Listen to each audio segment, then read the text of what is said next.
Egyptian Premier League football is expected to be back on track in early February, but no fans will be allowed. This after a year-long suspension following violent clashes in football stadiums.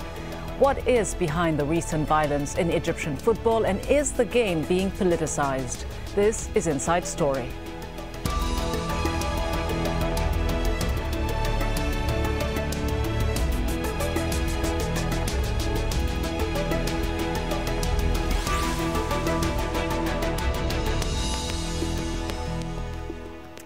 Hello and welcome to the program. I'm Rida Fakhri.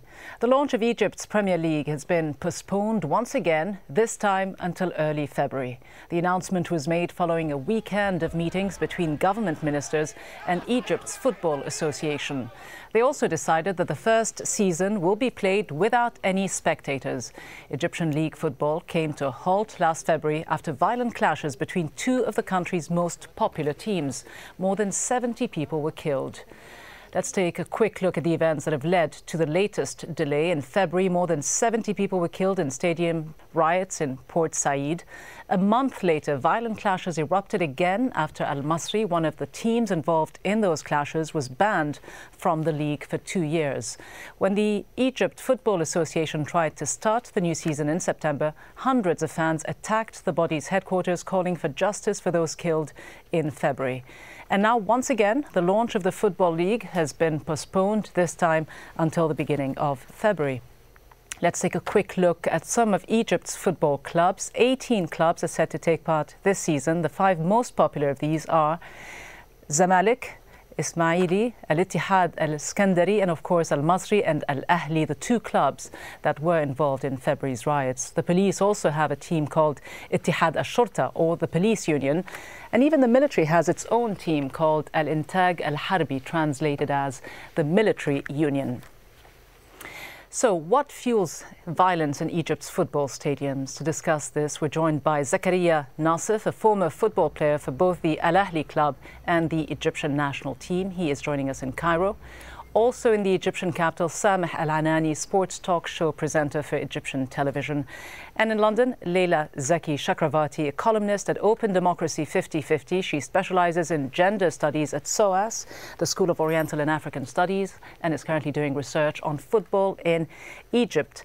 Jazeera English, if I can begin with you in Cairo. The date is now set. The games will begin on February 2nd. Is this good news for Egypt, for Egyptian football, and for Egyptian football fans? First, we have to admit that football in Egypt is a part of the lifestyle of the Egyptians. And of course, people are happy that football will come again. But definitely after the decision of the court, because we are facing a disaster here in Egypt since 1 year, after the case of the Port Said. But I'm still afraid of the decision of the court by 26th of January, because what I'm afraid of is the result of the decision of the court, because you know we have 2 parties in this case. Some of the fans belong to Al-Ahli and their families, and the other side in Port Said. So I think, according to the decision of the court, might be, which is very important, that I'm sending a warning message to the officials here and government here after the decision. I know that more than 70 people are guilty now, but I don't know the accusation of these people, who is going to be guilty, who's going to be innocent. I don't know. But what we know, though, what we do know is that 73 fans and security officers are standing trial, and as you say, the verdict is expected on the 26th of January. Up until now, Al-Ahli fans had objected to the resumption of the Egyptian Premier League football season before any of those accused of being behind the violence are brought to justice. Do you expect this to happen when the verdict is rendered? Let's be optimistic of that, but I'm afraid of Ultras Al-Ahli, because you know, they want the revenge of whomever, if they are policemen or people, but I hope that the decision could be satisfied to us, because we are living in a sport disaster after the criminal, because you know, people killed, they are youth killed in a stadium, which is rare to find this all over the world. That's why we are waiting a satisfied decision from the court. Samih al-Anani, no one has yet been convicted for the death of many Al-Ahli fans in those riots back in February of last year. If the ruling goes against Al-Ahli fans and what Al-Ahli supporters expect, what will happen? Will we see more unrest, more protests, more riots? Yeah, I guess we'll see more unrest and protests, riots, and for sure football won't be played till everything is settled down. This is what Jazeera Nasif said. He's afraid of the verdict, either or, from my opinion. Either or, if the verdict accused the criminals, Port Said will be in riots. If it didn't accuse them, then Al-Ahli fans, the ultras, will be in riots. I think both ways will be a very huge test for the current regime, the Muslim Brotherhood regime, and their government. People will wait to see their reaction to the verdict and how they are going to manage what will happen afterwards. Leila Chakravarti, how much of a major political test do you expect this to be for the Muslim Brotherhood, for the current leadership in Egypt? How difficult or easy will it be for them to contain people's anger? Well, I think clubs have a vested interest in resuming the league, because many of them are suffering financially, and they need to see their players perform. And nobody wants to go back to the situation of 1967, the defeat, when for 5 seasons these clubs were immobile. So, I mean, there is a vested interest in resuming a sort of normality to life again. But on the other hand, the aggrieved are justified in feeling betrayed, and they want the culprits brought to justice. Will there be much normalcy, though, Jazeera Nasif, if the first season is played without any spectators in the stadiums? This is abnormal, of course. In football, we need the spectators to be exist in the stadiums, because, as you know, when I heard you say the teams, we have only 5 teams from 18 teams have spectators, and the rest they don't have. So I think the issue is how to run according to the FIFA rules, not according to the local rules, because there is a big gap between the FIFA rules and the Egyptian rules here in Egypt. I think we have to go back to the FIFA rules to manage or to run the matches here in Egypt, because there is a lot of confusion between the officials, either in the internal or in the Egyptian Federation, because I think, my opinion, it's not that hard to manage the matches here.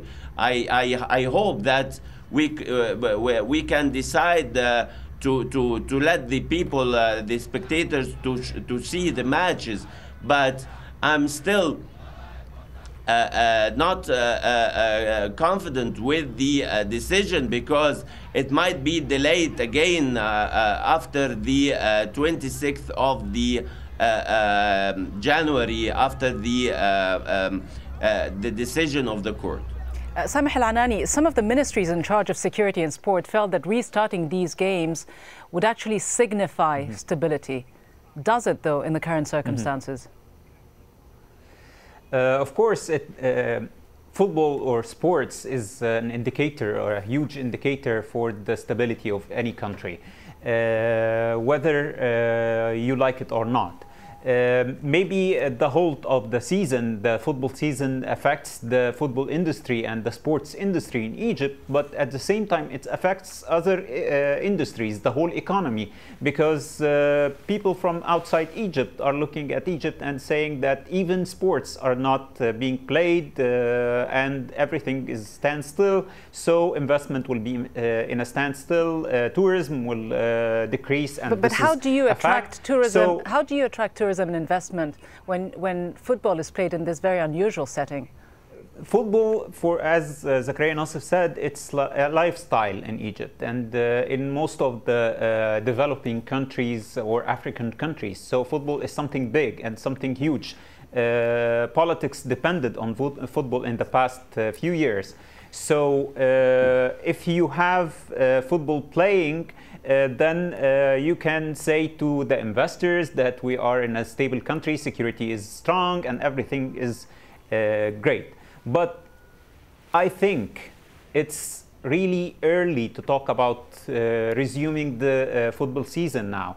I think we have to wait and see the verdict after 26th of January 2013, and then we can decide if there is something wrong happening, riots, anything that causes instability. We have to contain that first, and we should have a political stability in the country, and then start talking about continuing playing football and sports and everything else. And Leila Other than Chakravarti, that, looking backwards at the violence that erupted last year in Port Said and elsewhere in football stadiums. You lived in Port Said, my understanding is, for over a year in the lead up to these riots.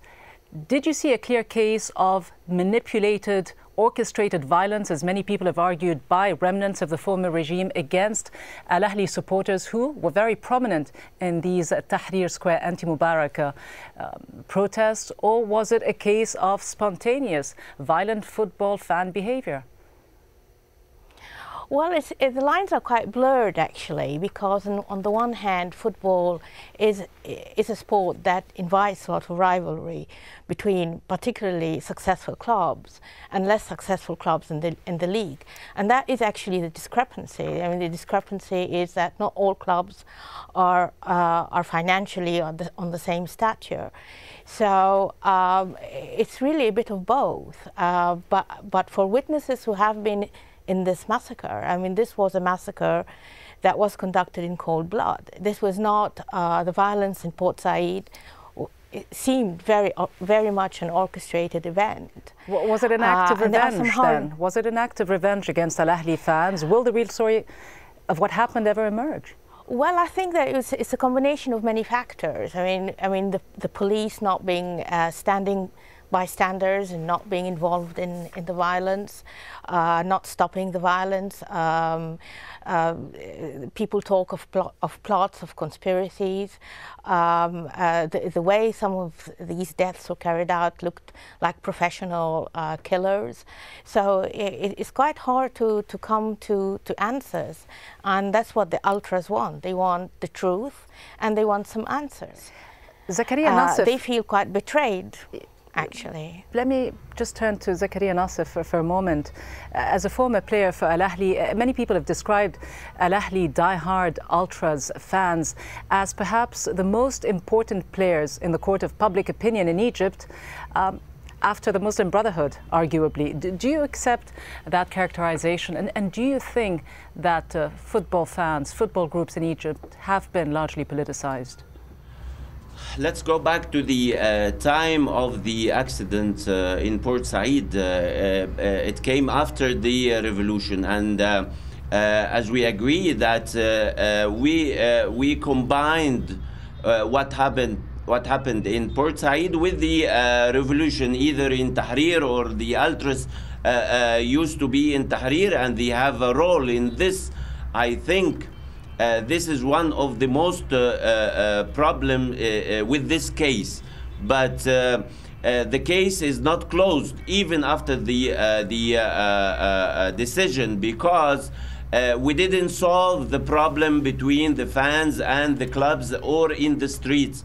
or between the fans, which is the most important questions. What is the relationship between the fans and the police? We didn't solve this. The Minister of the Internal, as he said before, let the clubs solve this problem with the fans. How should the problem be solved? What needs to happen? One, we have to follow the rules. The second one is how to open the minds, the value of sports, I mean the culture, changing the culture of the people. Why you are going to the stadium to support your club? We have to change the culture of the fans here and spectators. And the other one, as I've said, following the rules and the regulations, because we have rules in sports, we have regulations in sports, we have to study it very well and we have to follow. So we have the law and we have the culture to solve the problems in sports. Samah al-Anani, can the football culture be changed? How will the politics of football, in other words, be handled in this new political era in Egypt? I guess answering your first question to Zakaria Nassif, does the spectators, the alters of Al-Ahli and Zamalek and the spectators, the football spectators are being politicized or politicalized? Yes, they are now into politics than into sports, and this is the main problem. How to change that, how to separate between sports and politics. It's really hard in a country like Egypt. We are a developing country. We have a lot of poor people are trying to get their anger out through sports. And now, according to the instability in the political system in Egypt, it became their frustration from the governments and their frustration from the regime is coming out into the sports. To separate that, you have to have a law preventing rioters from entering the stadiums, getting like what happened in England, for example, the hooligans. They started to separate these people from and prevent them from getting into football matches. If you started doing that, even you will get more criticized from the human rights people and from the political opposition because they want to use this against the actual regime or the existing regime. But you have to do that in the time like this so that you can separate completely between what's happening in sports and what's happening on the political level. Leila if you didn't do that, then you have to stop talking about football and sports for a long time. How likely is that to happen? As someone who has long researched football in Egypt, are we likely to see football continuing to be used as a tool for mass mobilization, popular support by one political group or the other to further the political vested interests of some in Egypt, or are things likely to change? Well, it's just that I find that it's a little bit, I mean, it puzzles me a little bit what I've just heard, because the ultras are an independent, self-funded, extremely well-organized group of youth who have given clubs an enormous amount of support over the years. And their devotion is there. They have their own code of ethics as to how to behave. All right, the language is a little bit vile, but they chant their songs and they support their players and they follow them wherever they go. And they feel clubs should have done a little bit more in this rather unprecedented massacre where a lot of their mates were killed in cold blood. I don't think that their demands for an explanation is not justified. I just think that this whole scenario brings up many issues that for a long time have been suppressed, like the violence that existed in football for many years, the purposes to which the sport and the matches and the fixtures were used. So I think it will continue to be that way, but whether the management of this whole game will change, we have to see. Zakaria Nassif, if the season does resume as expected on the 2nd of February after that much-awaited verdict on the 26th of January, how much faith do you have in the die-hard football fans from all sides that they will not fall into any traps, that they will not give themselves to any kind of incitement and violence? And how much faith do you have in the government in its ability to be able to secure this game and contain any kind of violence? The Egyptians are hungry to watch football, but I think the problem is the vision. The officials, they don't have a vision concerning football or concerning sports in general. If you go back to the Constitution, you will find a line talking about sports. It's very ridiculous. But back again to the official, the vision first, and then you have to look to the value of sports first of all, either related to the community or to the professional levels, because we are in Africa. We are the champions of Africa. Clubs like al-anani or the national team. So we have to reopen the file of sports in Egypt, starting from the officials, the vision of the officials, and go back to the federations and the club. We have to change the mentality of looking to sports, because sports, it has a lot of benefits to the community first, preventing a lot of things here in Egypt or in any civilized nations. You have to go back if you want to find and any civilizations, nations here in all over the world. You have to go to the sports, what they are looking for sports. I think we have to study again what is the reasons of playing football, and why this is very important, and how to get the benefits of playing the league again, starting from the security, the economic aspects, and all the aspects that belong to football. I think we need a lot of things to think again and to open the file of football or sports in Egypt. Obviously, a lot of people in Egypt very passionate about football, but Sameh al-Anani, when you look at ordinary Egyptians, when you speak to them, how important is it for them to focus so much on football when so many of them are struggling to make ends meet, particularly in today's tough economic climate? Nowadays, they are, of course, as Zakaria Nassif said, they are eager to watch football again. But the most important thing that they are facing now is unemployment, economic crisis, and not finding enough money for buying their needs, and inflation, all the things created after the revolution from political instability and economic crisis. I believe that we have to involve the groups, the spectators, into the decision-making of the sports, so that they can know how important sports is for the country and for the benefit of the country, not just for the sports teams, but for the economy and the political and social welfare. We have to involve ultras and many other spectators into decision-making in sports. We haven't got much time left, just 30 seconds. Leila Chakravarti, from your current research, what conclusions do you draw about the state of Egypt's football today and its importance when it comes to society as a whole? Well, I think the hard questions as to what happened in the massacre have to be addressed, and adequately addressed, for people to feel that they want to go and watch game, because the spirit of enjoying football is very much damaged by what had happened.